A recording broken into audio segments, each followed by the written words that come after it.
Okay, so we can start like slow and see if more people join. My name is Santiago. We have a company that we do online courses, data science, web development courses. And since the beginning, we were interested in kind of creating this bridge between the two big aspects of Python, right? Data science and web development. And actually, when we started, the big microservices / Lambdas world was starting to catch a little bit of fire. We tried it, and it's been great since that time.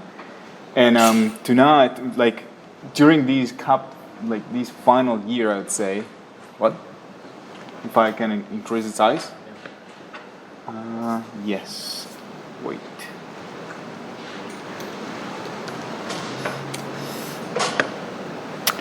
Can change. I can change the resolution. Very good. So that's gonna be better. Too much. Okay. And as I was saying, when we have, for example, a group of people coming from data world, and we show them what they can build with these kind of web technologies. They're not web technologies. It's a combination of web plus cloud, and they're usually impressed, right? Because it's extremely simple to get started and to give your own data processing internal framework the capabilities of cloud. So the idea of today is just show you a live example of how to work with Lambdas, how to get your own API deployed. The name was APIs, but I started transforming the talk to give other aspects of it. So we're gonna do multiple things, and there are actual things that will be left out because we will not have time. But I have still pointed them out in case you wanna check them on your own. So I don't know if you're familiar with the idea of microservices / AWS Lambdas. Every cloud provider would have this idea of a Lambda or a cloud function, that it's just a way for you to package your code, upload it somewhere, and you can execute it without the need of maintaining the infrastructure, right? So think about a simple task that runs every day at 9 a.m. in the morning, pulls data, does some certain transformation, and stores it in, I don't know, S3 on a database somewhere. So if you think about the problematic right there, it's extremely simple to do, right? Just pull the data from whatever it is. It's a SQL query, do the transformation you guys know how to do, and that's it. The complication is you start to get frustrated when you start thinking, how am I going to deploy this? Am I going to create an EC2 instance, and am I going to use a virtual server that I have? How am I going to write a cron job? How can I start monitoring it, right? Should I log in every day at 10 a.m. and run the logs to see if the cron failed or not, etc.? So that's the problem with it. So that's the idea. I'm trying to scroll back so you guys can see this project. So that's the idea of AWS Lambdas. Actually, I should open the Lambdas website. It started as everything Amazon does. It's kind of these self-contained project within or product within Amazon, right? That you can start using. And when it kind of started, it was a really promising feature, but it was kind of useless because you have to literally zip your code and use an upload button to upload a 50 megabyte package to Lambda, and then it sits there, right? And the idea of a Lambda is that it's always responding to events, okay? It's always responding to events, different types of events. So an image is uploaded to an S3 bucket or an S3 location, and you can react to that event and, for example, resize it. That was kind of the promise of Lambdas when it started. An event can also be a user pointing something to an API, right? Just requesting something to an API. But again, when it came out, it's like it was really promising, but it was really hard to get started because you had to use multiple services to get something running. You had to create the Lambda, manually uploading the package. You had to test it in some other environment. Then you had to configure something that Amazon calls gateway. And then you had to manage logs with another Amazon product. So it was like this big mixture of products you had to all put together with the console. And it was extremely painful. So that's why people started building these kind of services. Zappa is the one we're going to use today, the one we use more often. There is another one official from AWS, which is Chalice. And there are a couple of ones. Probably the most popular one in the Node.js/JavaScript environment, which is serverless, right? This was one of the first ones. And again, the idea is that it's going to help you orchestrate your app, so you can just write a couple of files, run some commands, and get something running pretty much immediately. And this involves pretty much everything. You can respond, like you can set the configuration of a given event or time on the day. So the same application we were mentioning, you can create kind of a configuration file, say every day at 9 a.m. run this thing, upload it to S3, then you set another Lambda that catches that S3 upload and processes it and stores it, for example, in, I don't know, DynamoDB. Then you can set an event for that DynamoDB, and that's when we start thinking about microservices. It's not just one gigantic function that does everything at once, but it's like the combination of smaller components all being kind of chained by the events. Something really good about Lambdas too, and I was just thinking about it and trying to add it, but it didn't have enough time, is the cost of it. It's extremely cheap, all right? It's extremely cheap to run Lambdas. We run several production Lambdas, and our cost is below $1 with like hundreds of thousands of requests per month. It's incredibly cheap. I don't know how. The way is it gets charged is basically by the amount of time your code is running. So if you have a really unoptimized function, it's going to be more expensive compared to one that is a little bit more optimized. It's a Trojan horse. Yeah. So let's get started. The idea is again to show you a real example. So, by the way, this is one service we're running. It's kind of it's called Remoter is our company, and we're opening for everybody in the education space, like a MyBinder kind of project, so you can run your own notebooks. It's completely free and open. You guys can use it if you want. It's again targeted for education, so.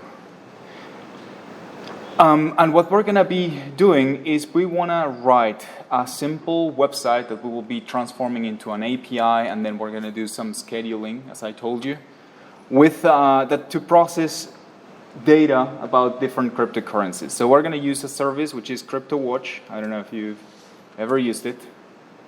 That gives you free data about multiple cryptocurrencies and markets, right? So here's a summary. All these markets and pairs are available. So for example, I don't know, you can use OKCoin and get pairs, for example, Bitcoin with I don't know, their futures, it's a pretty open API. So let me restart this thing. So basically what I've built here, and you guys can, by the way, if you go to this page that I'm going to share later, you can fork this entire project and you can run it on your own later. So basically what we're doing is we're pulling historical prices of a given cryptocurrency on a given market. That will not be important. And in this case, it gives you this data frame, right? So we have just a couple of prices and we can plot, right? To add a little bit of, I don't know, something a little bit more interesting, we're going to be applying to it some Bollinger Bands so we can pretty much, right, do some technical analysis on it. the objective at the end of this tutorial will be to set up a 1 minute cron. So every 1 minute we can check if the current price is below or above the band. So we would be trading, right? I'll never do that, but just don't use Bollinger Bands. And so here's the images we will be processing in our website. So let me show you what we have here. There you go.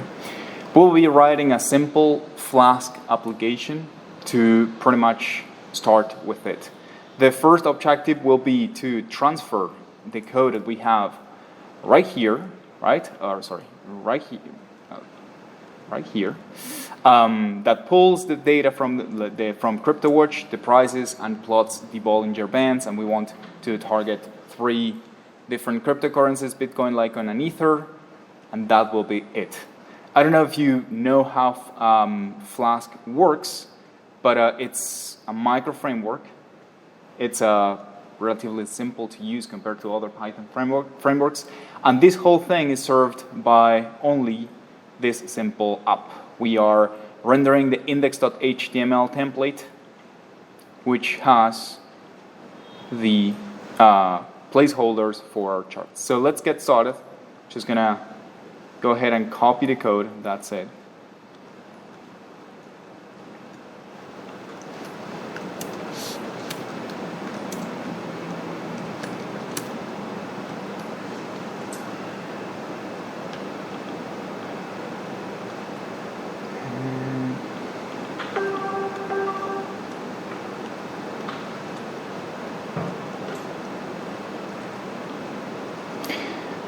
So the only piece of code that it's not shown here is the one that it's getting the prices. It's just a request, okay, to the API. And there are multiple different periods that you can ask data for. CryptoWatch always returns 6,000 records. So depending on the periodicity, you're going to get like more historic prices or not, right? So if you ask for minute data, you're going to get 6,000 minutes at most. So that's everything that it's hidden. I've written a simple just like reminder here for different exchanges if you guys want to use them. But that is it. So with that, I can just get this thing. We can do from utils port that.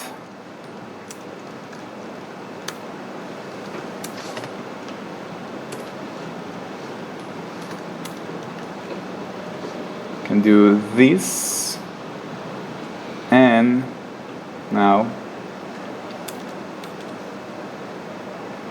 I think that should work. It did not.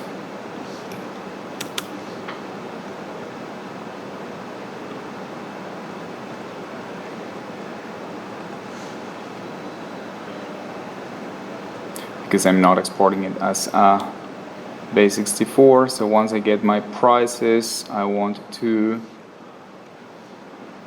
well, I'm missing the whole thing. So we're going to write a simple function, which is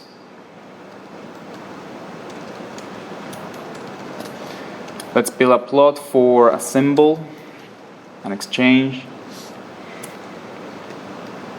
right? And basically we want to do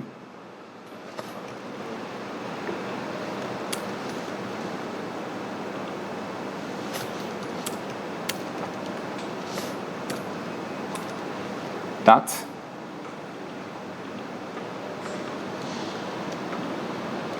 Export the figure, and we want to build these base64 code. So this is already done. I will not waste your time just doing that now. So I will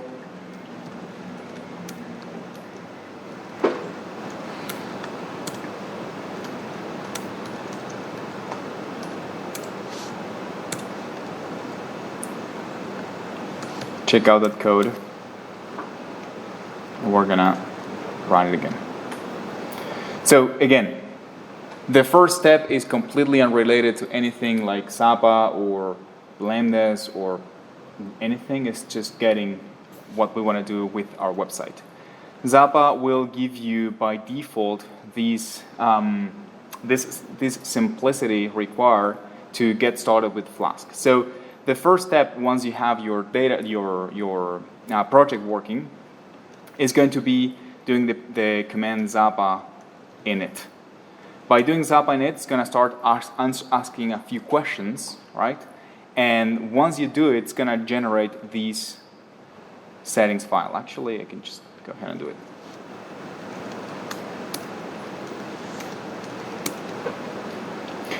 So conceptually, Zappa is going to let you work with different stages or environments. So you can have something like production, staging, development, etc. You can just do whatever you want. You can.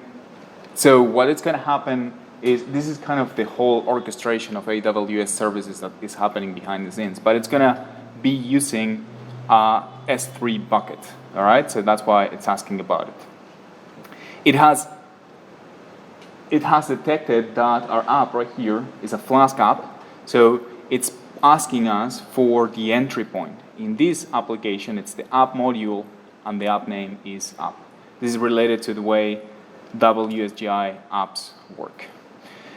Something else is going to happen is that by using AWS Lambdas, you also have the idea of kind of distributing them around the world with all the availability zones that AWS has. So you can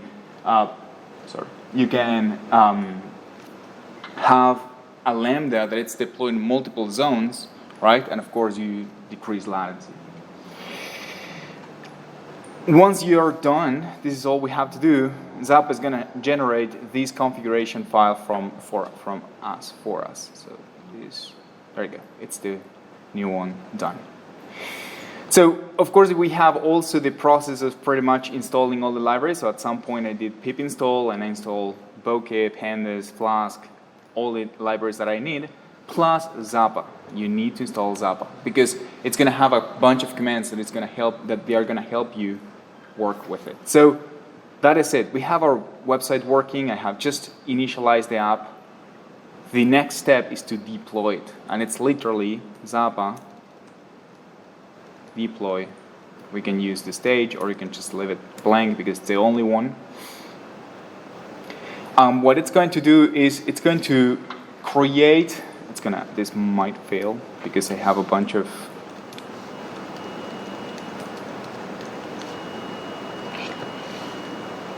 What it's going to do is the way Lambdas work again is still you have to manually upload a zip file to the cloud to their place. And that zip file is kind of uncompressed by Amazon.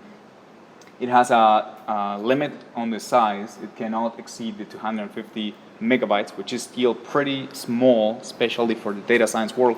If you check the comments on the forums, people pushing for more size are usually people working with, for example, machine learning or data-related tasks. Because for us, 250 megabytes is small, considering the size of all these packages that need to be usually installed.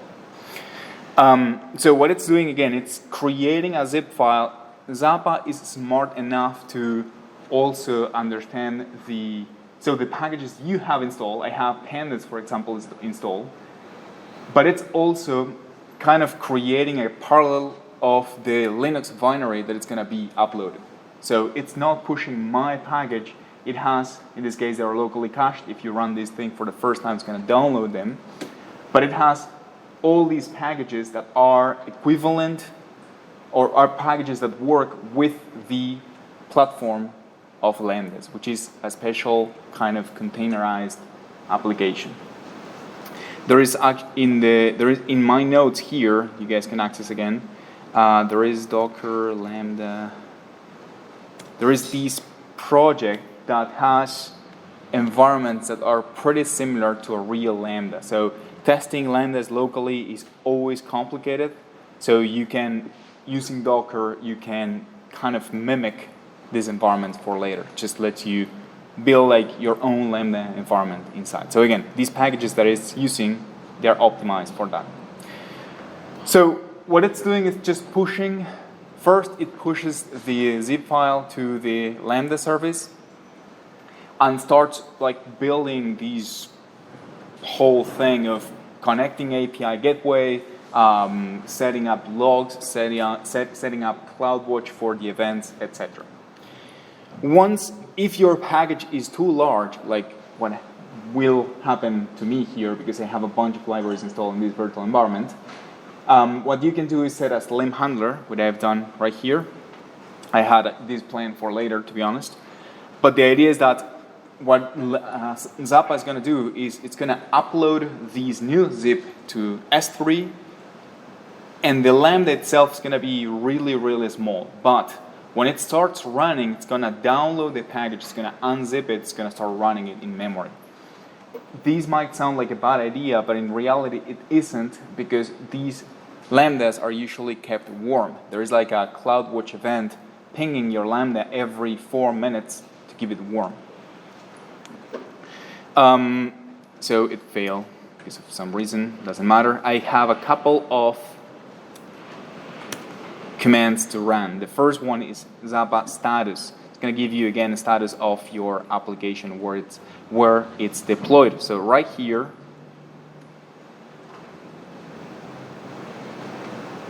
there you go. So that is it. It took me like 10 minutes to get the website completely deployed without worrying about anything else. I just coded the website, you guys saw it, Zappa init, Zappa deploy, and that's it. It's working with a Lambda. The costs are going to be really small, and the infrastructure like nightmare is gone. You don't have to manage the service anymore. Yeah? So if I want to code my application in another language, like Java or whatever, can I use? Yes. So it was an announcement a couple of months ago. It's right here on the layers. This is new. This is actually from the reInvent conference a couple of months ago, and it's the introduction of Lambda layers somewhere here. This is kind of the whole summary of it, that will let you push your own binaries and create like templates. So this is really good for us because you can create your own layer with NumPy, whatever you're using, and reduce the size of your Lambda. This is still not supported by Zappa itself or Chalice, the other. Not even Chalice supports it. This one is this is the Zappa equivalent that I told you is the official one from AWS. It's the official one. So this is so new that it's not supported, but yes, you can use pretty much any programming language. There is here an explanation of how to set it up with these layers. So another question. I'm a little bit confused the difference between Lambda and serverless. For me, it's almost the same thing. I mean, everything is managed by the cloud. Yeah. What is the big difference between one and the other? So serverless is a pretty generic term for, say, I'm doing something and this thing lives somewhere. I don't know where. I don't care. It's like multiple computers. There is also the serverless framework, which is a JavaScript framework. Not to be confused, completely just bad choice of words or good one if they got the domain. Those are two completely different things. So this whole thing of serverless is tied to microservices, where you think your app, again, not a gigantic monolithic app, but a combination of multiple components. And you have them all deployed differently, separately. So you can have multiple teams working on on multiple different projects. So your app starts growing, you can have just one team monitoring the download of the data every day at 9 a.m. You have another team monitoring the processing of it. You have another team monitoring the final, loading of it. So you can separate in multiple components. Every cloud provider is going to have a cloud function / microservices feature. In Amazon, it's a Lambda. So let me show you guys the difference between them. So for example, Google Cloud Functions, you're going to see that they are pretty much the same thing. Event-driven serverless computing and serverless compute. So these are all the same. So One of the final points that I have right here is limitations, and I mentioned that you are kind of locked in with the vendor, in this case with Amazon, right? In reality, that is not such a pain because the Lambda itself will not be limiting you to just one provider. You can very much switch, if you are using something like Flask, like NumPy, if you're using open source tools, etc., you can just switch to other providers like Google. Azure has its own cloud functions, IBM has IBM functions, everybody has them. There are also a couple of open source alternatives that I have mentioned right here. Everybody has them. Of course, that when you're using Lambdas, you're also trying to like poking into the whole AWS infrastructure. So you can have, for example, you have a lot of data that it's created, and you're using Kinesis to kind of like a Kafka event-driven streaming service, and you plug into Kinesis to listen to events, and then it's when you have the vendor locked in. So again, the idea is that you want to deploy a function. This site that we're running, not this one, it's running live somewhere. You guys can try accessing it if you can copy the URL. This site is just stored somewhere. It's this whole project that is packaged in a zip file. Lambda is somehow pulling it and working with it. Make sense? All right, so what we've done so far is, again, pretty much nothing. It was like half an hour of just working with Flask. Everything else was, the deploying part took us like 2 minutes. Zappa init, Zappa deploy. That's it.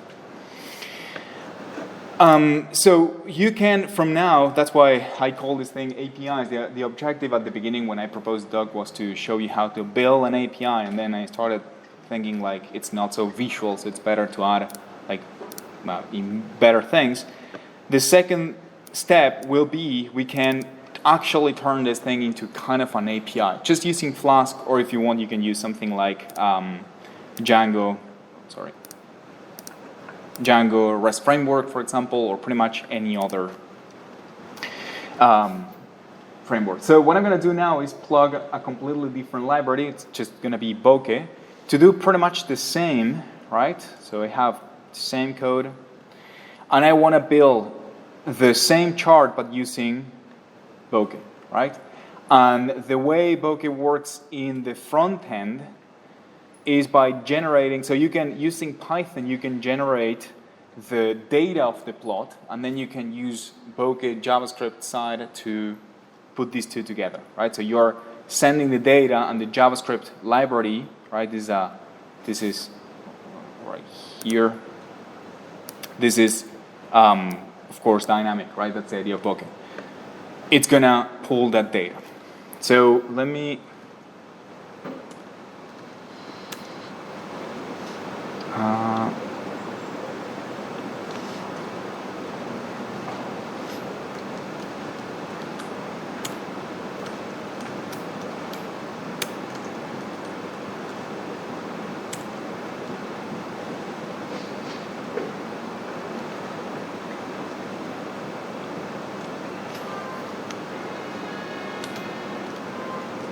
I will leave this thing deploying while I expect what we will be doing, because the deployment takes time if your connection is not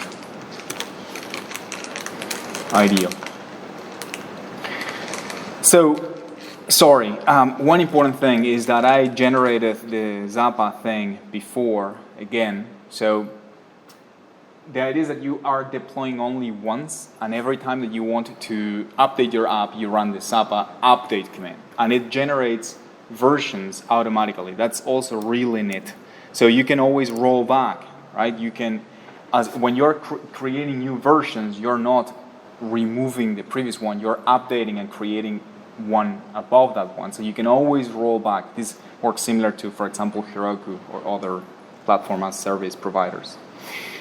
So what we're doing right here is simple. We have the same charts as before, and I'm adding a larger one below, right? This is interactive, right? I can scroll up. There you go. And we can pull this data, right, dynamically with just a line of JavaScript. To do that, what I'm doing is just fetching, kind of simulating an API call, right, whenever one of these buttons are clicked. And in the app itself, right here, is just pulling the data again, creating the bokeh chart, and returning the JSON document that we have. So nothing new technically, it's the same. It's still a website, but again, it's going to simplify if you are building an app. So usually what we find interesting is some of our students are working on their final projects, for example, and they're really good at what they do, but they know pretty much nothing about the web. But they can just plug a simple API and make it work, right, with a couple of minutes. This is the idea. You can build a quick API to access your analysis or your data later. So still deploying. I should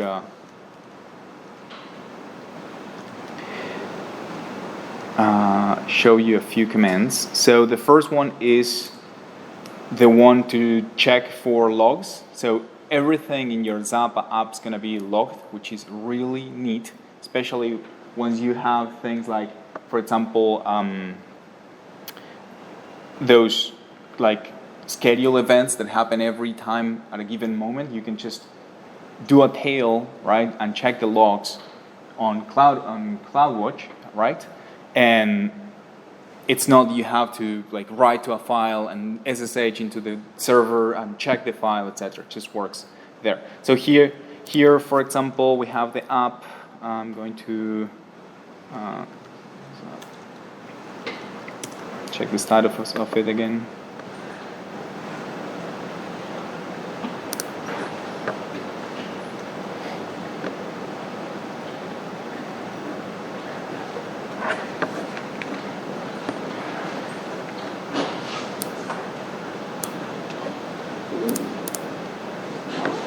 There you go.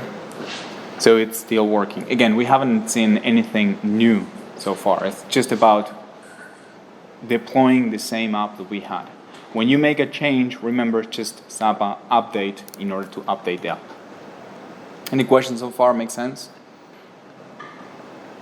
The idea is, I think it's well explained with our first step. Just I have something Zappa deploy and I'm done. I can focus on something else. All right, so our third step will be, again, deciding when we want to operate. Okay, so we want to, whenever we detect, let me show you that graphically.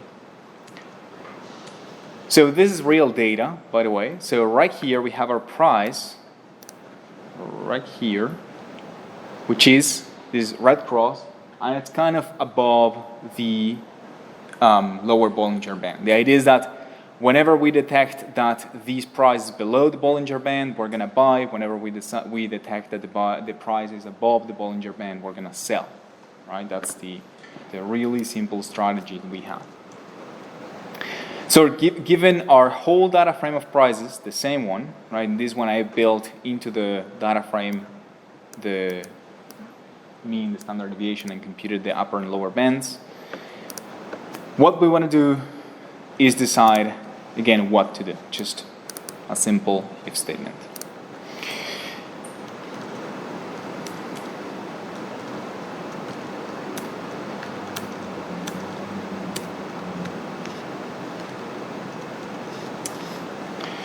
So what you can do with Zappa too, it's another feature.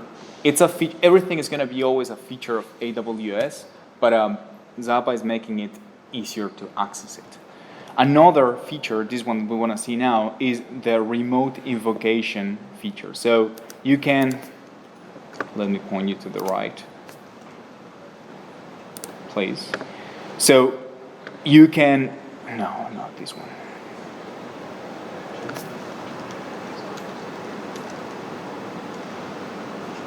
Here. So given a function you have deployed, you can invoke it from pretty much everywhere. So you have a legacy service, right, that you don't think you should like migrate to Zappa, but you're still working on something new. So you can place this new functionality within a Lambda and remotely invoke the function, right? So you can do it that way. Zappa update, what I wanted to do.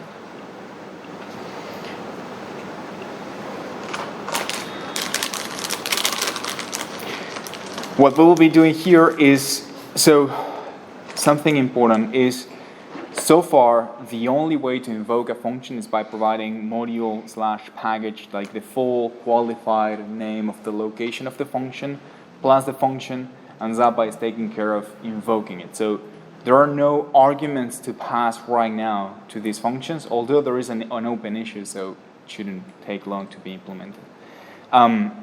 The idea is that sometimes you have like these dynamic, sorry, not like these ones, like these ones, dynamic functions. So we have multiple symbols here that we want to trade.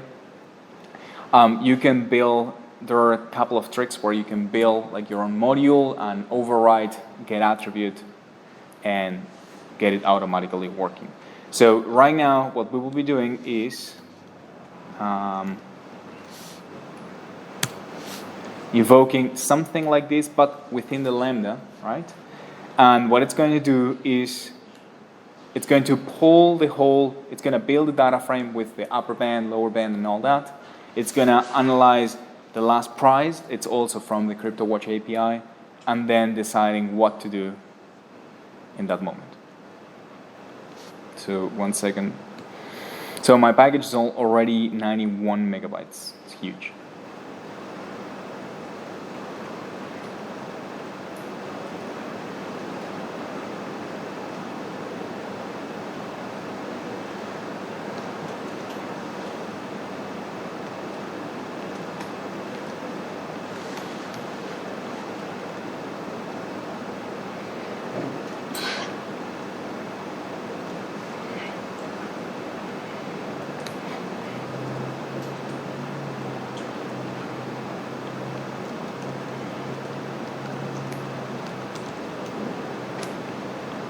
There you go.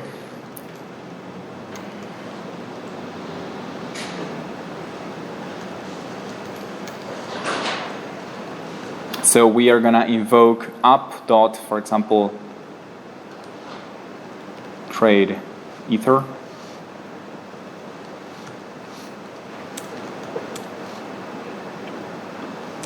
And we're going to check the logs.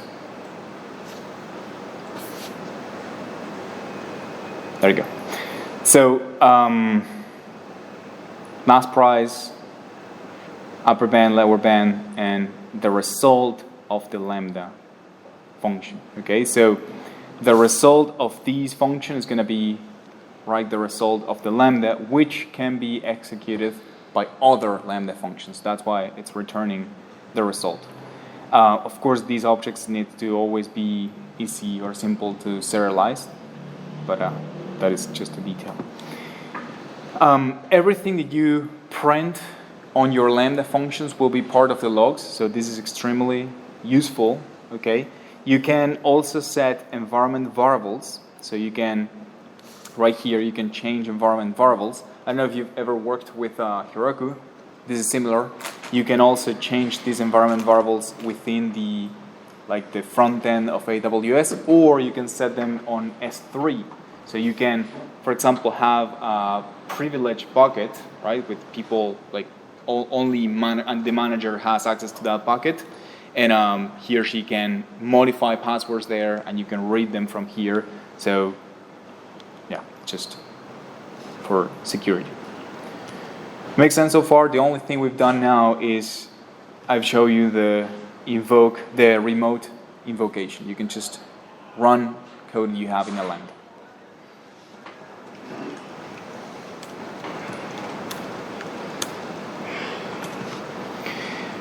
So now, what I want to show you is kind of the final phase of this project, where I want to arrive again to this idea that every minute I want to run a given function. So it's scheduling events. Usually you're going to use a cron, right? In this case, the only thing you do is you create this events key within your documentation. Actually, this is duplicated keyword, so it should be that. And this. So you set these events key in your Zappa configuration, and that's it. The only thing that you need to do now is Zappa schedule.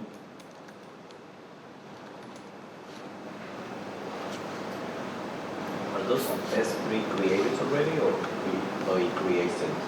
The application creates the The what? The S3? Three buckets. The one that you Oh. created, or the application creates it?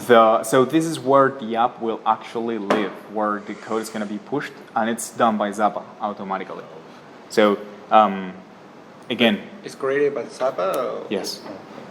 So again, creating a functioning API / website / service within an AWS Lambda is a lot of work because there are multiple services involved. If you try to do this manually, it's crazy. You have to upload the package. You have to set API gateway. You have to store some part of the package in S3. It's a nightmare. So the idea here is that Zappa is orchestrating that, and it's creating the services for you. So here you go. It's scheduled, and now you can see that it's automatically, right, it's running every minute, performing like these operations. You can always schedule and unschedule, that's the word. So you can just like play around with your services with multiple frequencies, right? So here the frequency reads simple, just similar. It's a lot nicer than a cron job if you're not used to a cron job. So see, this thing is still processing it. I set the final status as the return, so it's not shown here, but it's still working individually. Questions? Yeah, the Zappa, how about is deploying, right, the application? CloudFormation is also deploying application. What's the difference? Or what would be the advantage? So CloudFormation asks you to, I haven't worked with it, but it asks you to kind of build the orchestration, like the orchestration steps, right? Right, it's the bucket that you need, you configure that, just deploy right from Visual Studio to IDE. And it's using EC2 behind the scenes? Not sure about that, but it's a template. Basically, it's called template. Yeah. So I think the difference is that this is just relying on a Lambda instead of any other like virtual server support. Is there any way that your application can scale up or down automatically when you use Lambda? This is, according to what they say, this is infinitely scalable. It can keep growing, as your app is hit. And actually, what is going to happen, another limitation that I added, right here. So you don't know. So for example, you hit this page 3 times and you don't know where it was served from. There's no way for you to know. So maybe there were 3 different computers. Maybe it was all in the same one. Usually it's going to be the same one because, of course, there is some certain affinity that the Lambda is keeping with the server. So you can expect that, for example, the CryptoWatch API has a limit based on the IP address. Okay? So if you make multiple requests, it's usually the same API, but it can change at any moment. Based on what Amazon tells you, it can keep scaling. If they notice more demand, they will keep adding servers and your Lambda will always respond. Also, what I told you, you can deploy to multiple availability zones. So here, you can set your Lambda to be deployed on every availability zone on Amazon. So Europe, Brazil, here. So it's like from whatever your user is hitting, right, depending on the latency, they're going to be served first. This is what they say. I don't know what's the reality, to be honest. We don't have that much traffic. And to sort of wrapping it up, I don't know how much time we have available. Okay, we have some time. The kind of the final words, right? There are multiple other events to respond to, and this is usually what you should try looking if you're interested. This depends a lot on what you're currently working at, right? So you can, again, respond to, it's a faultless here, but you can respond, again, to an S3 upload. You can respond to a notification from SNS. You can respond to pretty much anything. So here's the whole list. We've seen a chatbot that was built on Amazon Lex, right? And they were, with every new response, they were processing a Lambda, right? Trying to do sentiment analysis on the response. So to see if the client was happy or they were not, right? So you could see kind of a chart, right, then of the current like mood of the person who was served, right? So it was like it started not so happy, and then seems like the bot knew how to address the issue, so the response was better, etc. So again, all these commands can be run. In the last reInvent, I don't know if you had the time to see it, the last reInvent conference from Amazon. Personally, I noticed a lot of development on anything related to AI. So their major announcements were all related to the AI, and Lambdas were always there. Okay, it was always kind of hand. Something else that I didn't show because I need to set up a domain and all that, so everything we've done took us like 5 minutes. I'm not worrying about infrastructure. I'm not worrying about anything. This is all deployed in the cloud. If I access my AWS console, I will see all the services that I have. So like everything was explained, and I'm trying to explain everything, but if I was creating this thing on my own, it would take me like 10 minutes at most. I just do Zappa deploy, schedule, and I am done. If you compare that to just sending the servers, SSH into it, installing the libraries, it's a nightmare. There is also the idea of async task execution, so this is also really good, right? So maybe the correct way of doing it was every 1 minute we detect an opportunity and we fire an async execution. So let me show you here. Which is just about setting a task, right? Decorating your function with task, and that's it. You can then invoke it.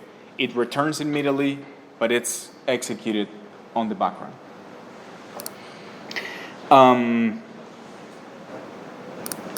What else?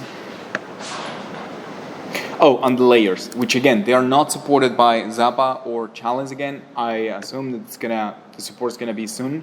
If you need to write an application that depends a lot on like huge libraries, you might want to do layers manually. Of course, it's not convenient, but it's there.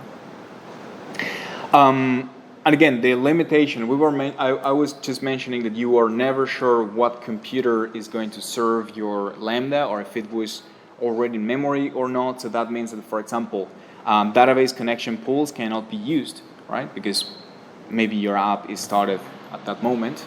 And there are multiple of these old school paradigms, right? If I start an application today and I know that it's going to have a lot of traffic, the first thing that I'm going to do as an engineer with like 10 years of experience is going to say, let's make sure the database pool is set to the correct size, because it's a no way of thinking. In this way, this is a little bit more horizontal, so you will not be worrying about these things, you will be worrying about other things, right? But it requires this shift in the way you think about your apps.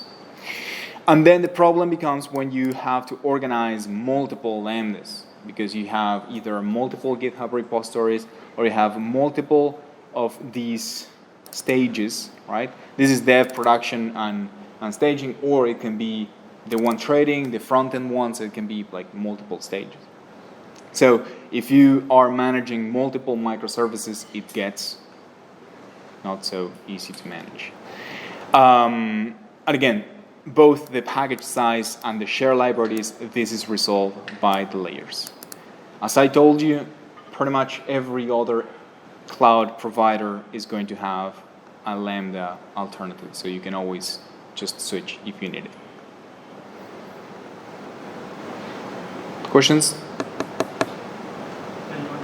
Talking about managing when it fails and stuff, I assume you have a way of deciding what to do if the Lambda fails when it runs and rerunning it and stuff like that, and what happens if you have to synchronize multiple times?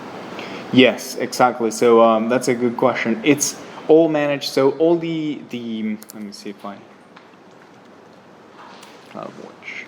So all the events are gonna be managed by CloudWatch. So you can always kind of let me see if we can see here CloudWatch events. So you can even set Lambdas to manage CloudWatch events, right? So you can always, if you have a big infrastructure of services, usually what you're going to do is you're going to kind of process them asynchronous. Again, it's this paradigm shift that we have to do. So the first Lambda is going to do something, and it's going to, I don't know, upload the result to S3 or put a new task in a queue, right, on SQS, right? And you're thinking about multiple things. So if something fails, aside from logging what failed, it's not going to break the rest of the app. Because if you never, so if the task that was supposed to queue the job doesn't do it, the app processing it will never be run. So it's not going to fail. But that kind of, again, involves a paradigm shift in the way you build a system. You can still react with a Lambda to CloudWatch events. Okay, so you can, I think they are kind of packaged, and it's going to send you all the events, so you can see there if you have errors. So if you are logging them, you could, I don't know, send an email saying this thing just failed. Of course, you also have regular event like error handling within the app. I could do here try except, right? And if I wasn't able to pull it, I would notify someone. But yeah, events and logs are kind of a first-class citizen here. Something else is whenever you start doing this seriously, it gets a little bit complicated in terms of permissions and security. There is a nice way. I mean, Amazon has its own way of managing it with virtual private VPCs, virtual private. What? No, I don't know. It's a VPC. Oh man. Yeah, cloud. So it's like a subnet, but software subnet. I mean, it's like a circle, and then you can create subnets. But basically, you can have a little bit of atomicity to check. My Lambda has permissions to access this database, and only this Lambda. And this other Lambda has permissions to put objects in this S3, but only this Lambda. So you can set up these multiple permissions, right, and have more security in your app. Questions? This is pretty much it. I might disappoint you if I tell you that the real Lambda work was like 5 minutes just doing SAPA deploy. Everything else was just explaining on top of it. But that is how easy it gets. What is the purpose of Flask again? It's just to serve the app. You could use Django, for example. Okay, any other? Yeah, or you can just have a regular Python app. Mm-hmm. So if you're responding to an S3 event, when a user uploads a picture, you resize it. That doesn't use Flask, just a regular Python function right there. Yeah. Actually, I mean, the project structure looks awfully similar like Django, so I'm just curious, like, is Flask based on it or something? Yes, so this is by convention. Flask will tells you to set up a templates directory and static directory, and it's pulling from it automatically. So for example, in the index route, I have render template index.html, so by convention, Flask knows to go get that template from the templates directory. Within my template right here, I have a URL for static. I didn't show this because it was just more details. But for example, I want to load a static file, main.js, and it's within the static directory. So yeah, there's a lot of. And for JS, is it like Angular or React? Which one? For JS, is it like Angular-ish something? Or what? Which one? This one? Yeah, JavaScript. No, this is just jQuery. Okay. No, nothing complicated. So for the Flask, right, if you don't deploy onto AWS, basically you're running a server on your local, right? So it's like, right now it's just like, what we did before is maybe running that code on the EC2 instance. Right now it's like we don't need to do all that, we just use Zappa, and then we will use AWS, the others, and the web gateway. S3? No. You said you upload that to S3? Gateway. The gateway. What does it mean that, like, do I need to create my EC2 instance to host that server, or is it totally different? Because I'm not familiar with that part. So you're asking if you don't have the gateway? No. No, like, is that like it's available, right? Is that like for all AWS? Or is that... Sorry, I don't understand the question. I think. So, okay. So what we did before is usually we start with EC2 instance and run that Flask and then create a server so that everyone else can access to it, right?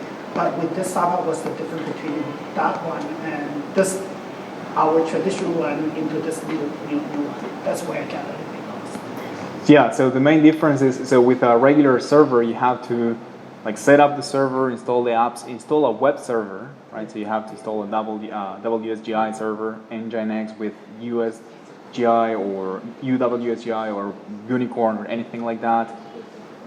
Set up the event system on your process manager, systemd, supervisor, something that keeps your app running. So there is like this whole manual work.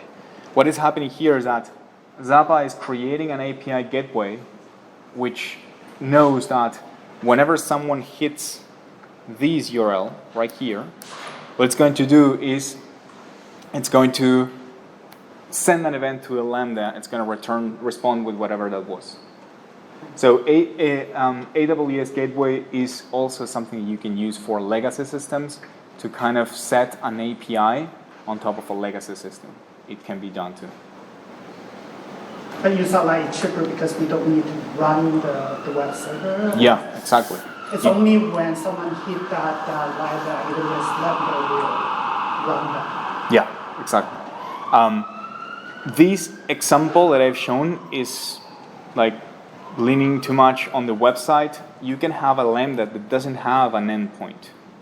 That is just, I mean, it might have an endpoint, but that its primary usage, it's not a website or an API. It can be, again, just responding to a notification, doing something, and pointing to somewhere else. You know, so it's completely hidden, and it doesn't have a visual representation.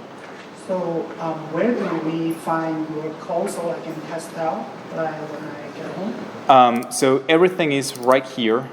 What I can do is, what's the easiest way to share this?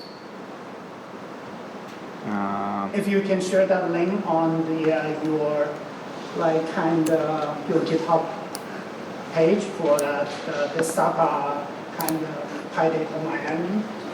Which one? GitHub, right? I'm gonna post a tweet with just PyData, Yeah. and you guys can look for the hashtag, and the link's gonna be there. Okay. This whole thing, when you open it, you can fork it and you can work on it, or you can just browse it like an HTML. For example, right here is the bokeh one we were doing. So the first notebook has the links to the repo and the Zappa documentation and all that. The fourth one has all the notes about other services and things to check. Those are already on GitHub or not? Yes. Okay. Questions? What is your GitHub handle? Just the same as my name. Santiago? Yeah. Perfect. So I'm able to run the application here, but I cannot run the Zappa command to the S3. What does it say?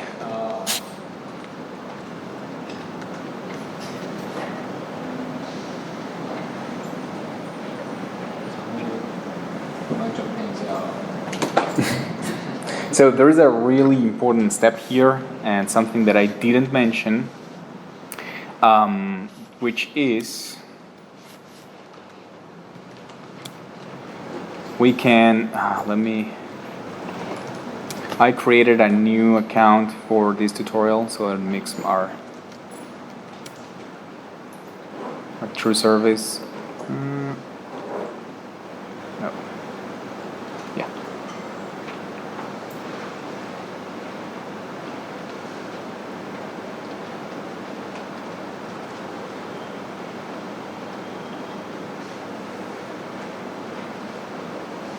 I want to see if I can log in here.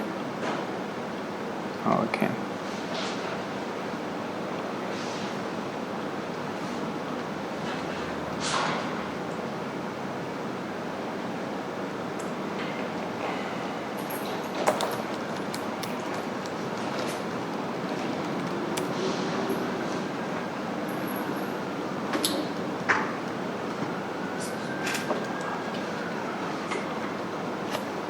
There you go. So once you create your AWS account, you need to go to EMI.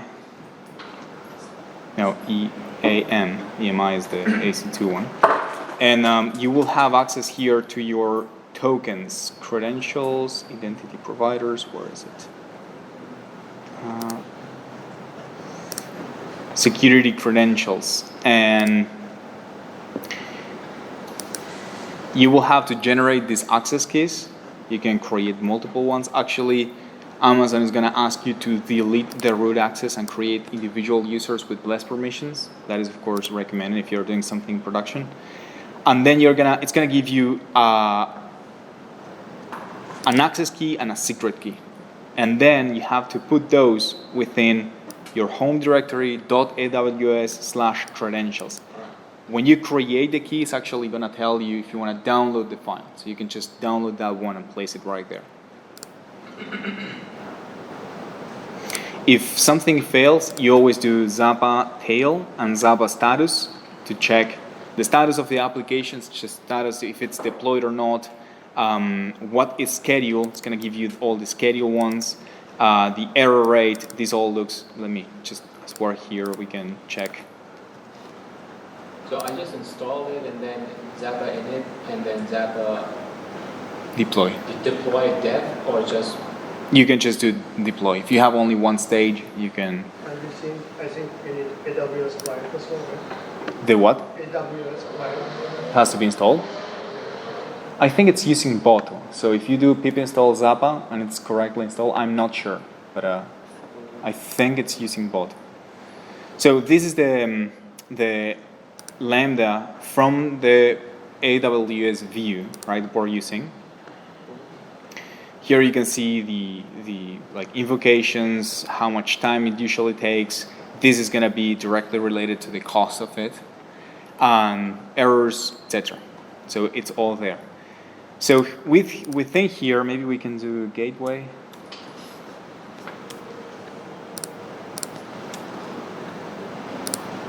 All the services. So this is the API gateway kind of channel that it's created, or this setup thing. So it's setting this whole proxy that it's pointing to the Lambda right here. And here is the Lambda. If you see it at the left, at the right, sorry. And within S3, we also have the buckets, which are pushing the application. As I told you before, you can always publish new versions, so you can go back. I don't know how to do it from the, here, all the first versions. So you have multiple versions, right? All the deployments you're doing, you can always go back and maybe export the code if you need it, etc. There is also here, you can, it's the support of environment variables. And right here, you can select multiple runtimes, and you can use your own one using the layer. So this is what I told you, where you can set your Python 3.6 layer with, I don't know, NumPy and pens and all that stuff.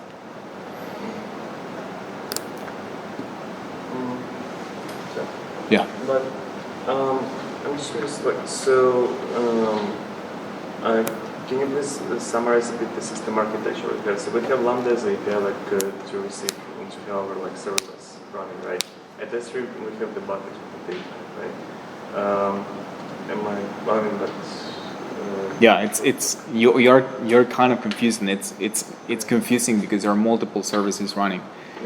The two most important ones is there is a Lambda that it's packaging your code, and actually right here you can export the Lambda and see the code inside. You can also package it with Zappa. There is a command for that.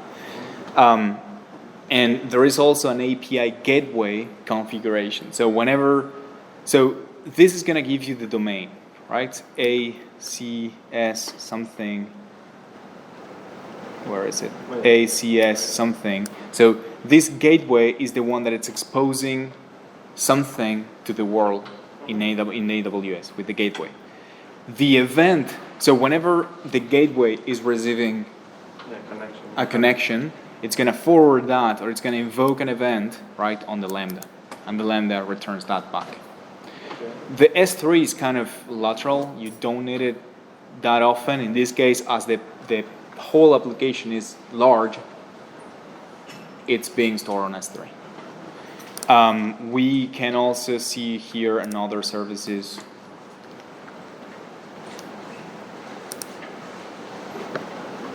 So you will also see activity on CloudWatch. There are multiple, right? Here's your more information about them. You have this X-ray service. So there are multiple services that are involved in the whole Lambda process.